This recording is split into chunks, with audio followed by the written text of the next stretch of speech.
Alright you guys, how's it going? So today we're going to be doing a air filter replacement on this C-Class 08. Again, this is Pioxen's car as usual. It's just, I'm making a bunch of videos of this car just because it's starting to get up there in mileage, and you know, I'm having to start doing all the preventative maintenance that I mean, not that we were before, or weren't before, you know, but I figured I'd actually record it. So, yeah, it's just getting up there on mileage. Also, I'll be doing a brake service on this thing soon, too. But I'll insert a video really quick of how much crap came out of my dad's intake in this car. Because, like I said, this is my dad's car.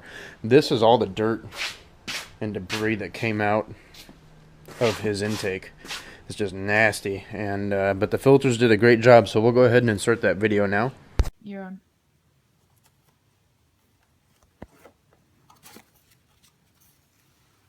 Alright, look at this.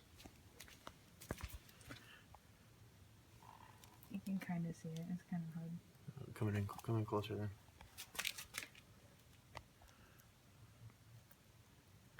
That's a lot of dirt. Jesus Christ. That's worse than the other side. Here, this should bring it out. Yeah.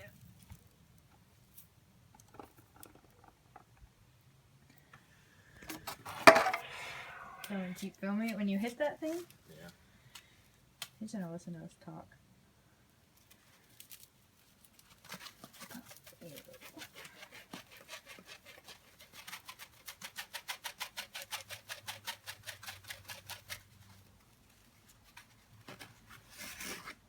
Is all that picking up on camera? No.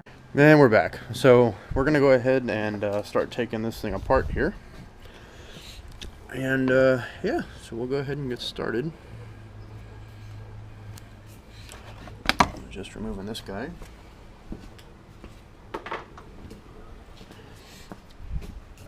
Followed by pushing the intake ducts back just to get them off and unseated. Like so.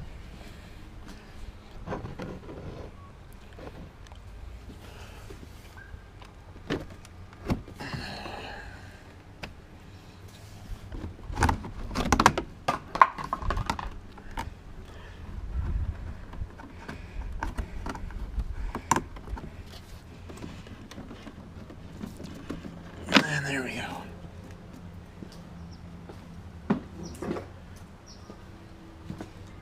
Alright, so I've got the intake assembly sitting on a towel right now just to protect it so nothing gets scratched.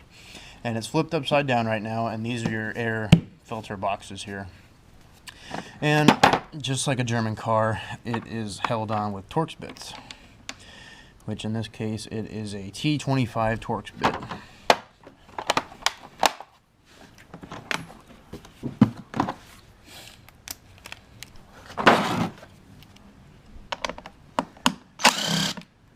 And there's 4 of these guys holding it on.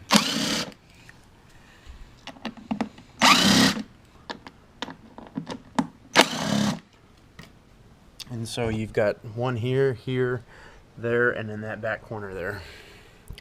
And then this whole piece just pops up.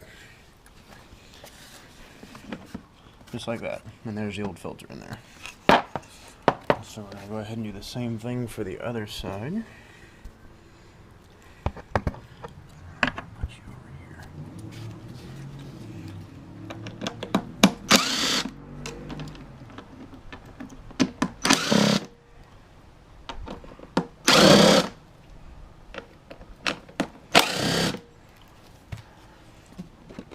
Like that. And so as you can see, it's actually a lot cleaner. And since I cleaned this thing out last night, but I'm still gonna go through here, and I'm gonna probably gonna spray this thing down with some compressed air just to be on the safe side.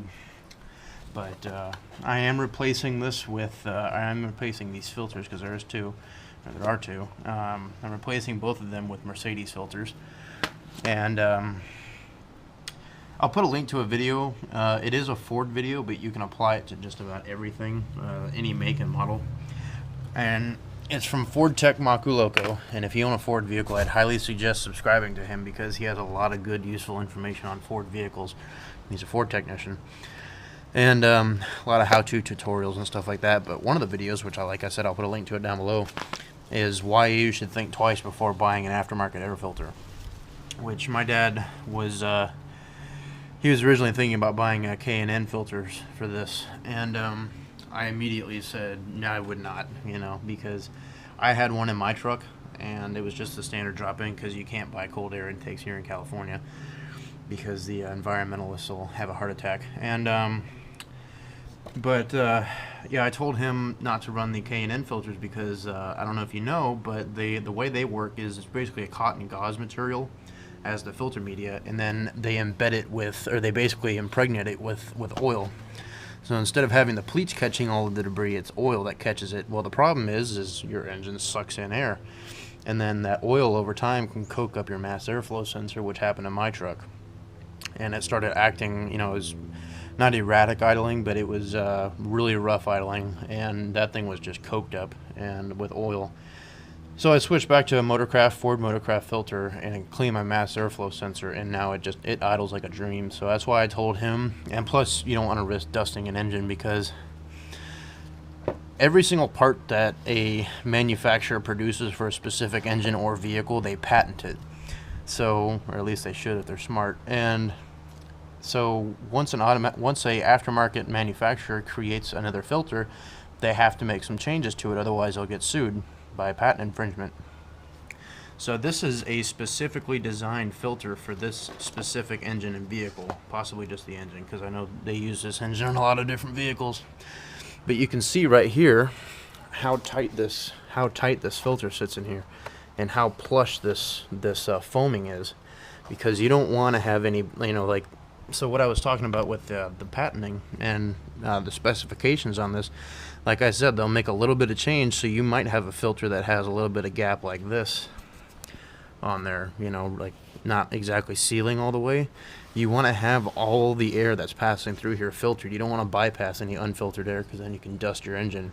You dust your engine, you're going to lose compression extremely fast, which all that fine powder basically turns into sandpaper on the inside of your engine. So you don't want to do that, and that's why it's easier just to go ahead and buy the stock Mercedes, Ford, Ram, you know, GM, whatever you're driving filter, and just drop it in there to be on the safe side, because it's what they designed the engine to run on.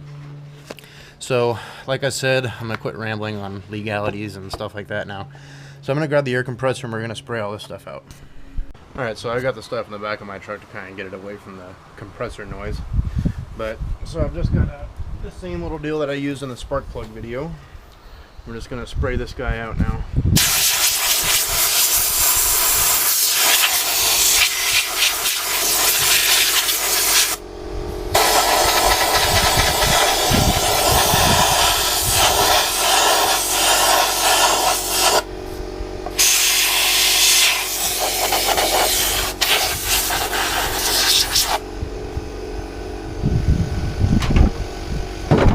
Much better.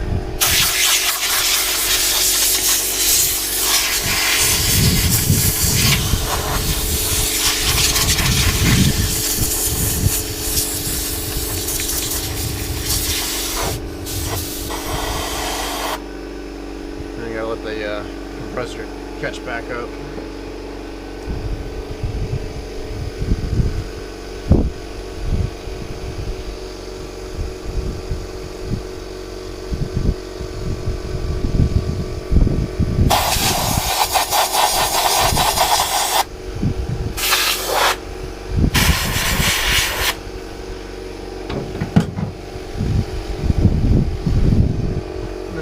Hit the entire underside of this.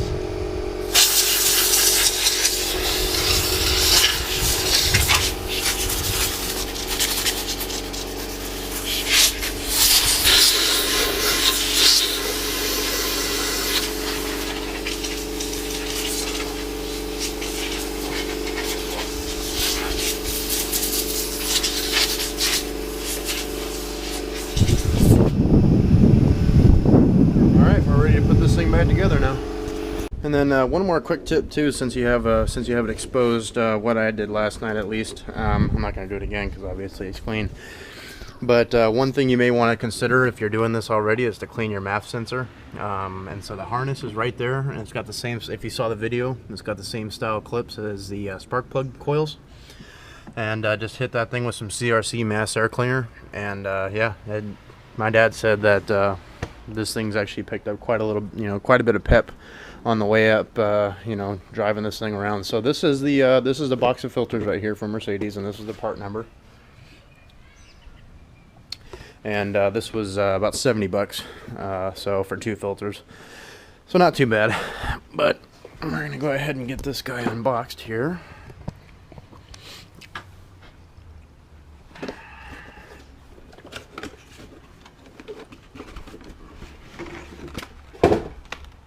And you can see the nice part is they put that strip of glue on there to keep everything nice and straight, and the seal on this thing is so plush.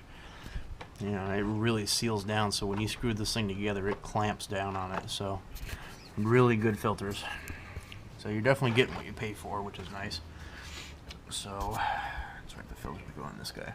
So this is going to go face down, because remember, the air's coming through here on this engine, and then it has to pass through this and then out this way.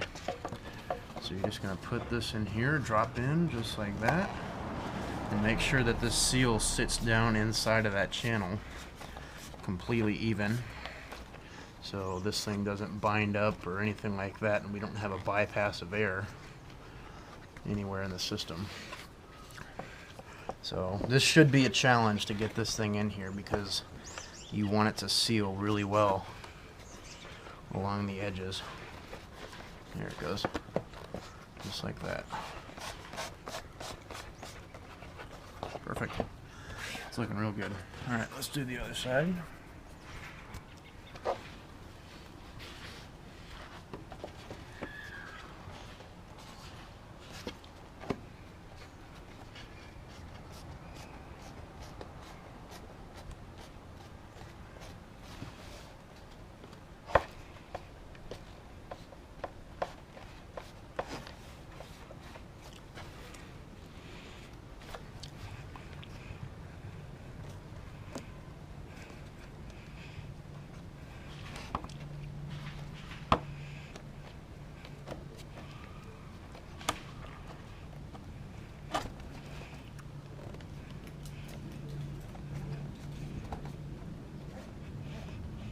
And you don't want to be too aggressive with the filter media. You just really want to get it on there, and you can't talk today. You really want to just press on the seal in here to make sure that she's fully seated correctly.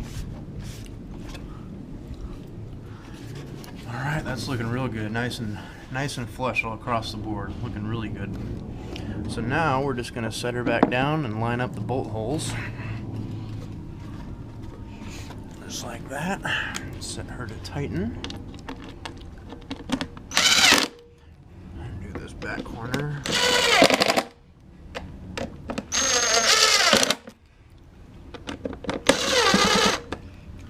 Looking good. She's on there. And next.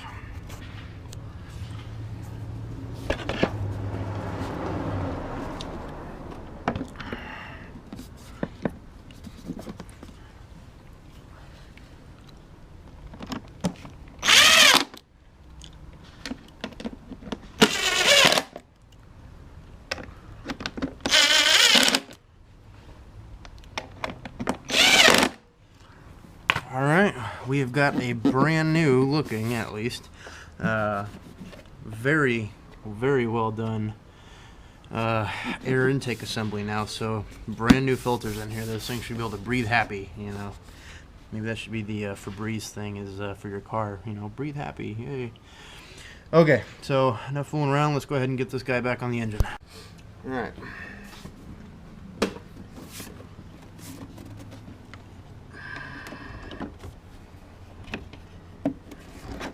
So the biggest thing, and I forgot to touch on it on the spark plug video, but the biggest thing you want to make sure of is that the rear intake assembly basically fully seats over the throttle body intake, which is right at the very back, and you'll feel it. It's like a big It's like a big rubber cylinder basically meeting up against this guy.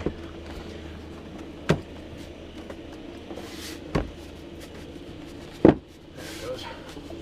And it's fully seated across it. You'll be able to run your finger back here and feel it. It's right by the dipstick at the very back top end of this thing right here of the intake.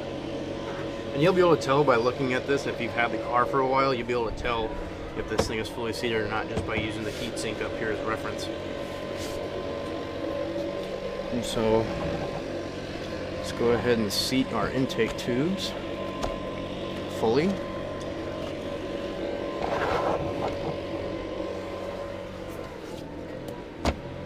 Just like that, looking really good.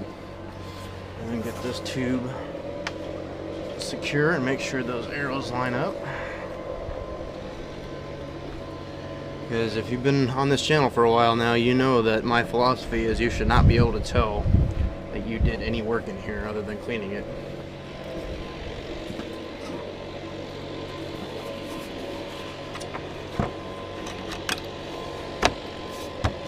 Perfect. And then if you do have this car, and while you're in here, just make sure that these little rubber isolators are actually up on top of this engine mount or engine cover, because they're there to dampen the vibration of this guy moving around.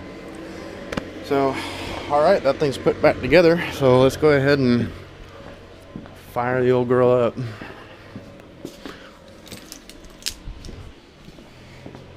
See how she purrs like a kitten. I like this car way too much.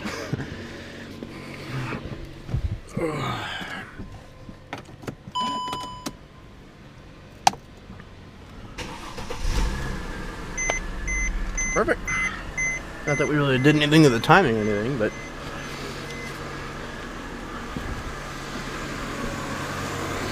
or the ignition, I should say. But yeah, she's got a couple more good years out of those filters, so which these were in for almost 2 years, and as you can see, they are just nasty. So really really nasty, but they did their job for a solid 2 years. You know, it's a really good filter, which conveniently, of course, right next to the parts department at this dealership that I go to is they have a Fram air intake or air filter just like this, and the pleating is almost half depleted. There's almost, you know, this thing has almost twice as much pleats in here as the Fram. So, you know, like I said, if you do have this car, or basically any vehicle, just stick with the OEM filter, you know, because it does a perfect job enough, you know. And sometimes adding an oilable filter like K&N or Air Raid or something like that, it doesn't always equal horsepower gains. So I would highly recommend that you stay away from those, just in the trouble that they cause. So like I said, I'll put that video down below. It's really informative, and why you should stick with the OEM filter versus the aftermarket guys.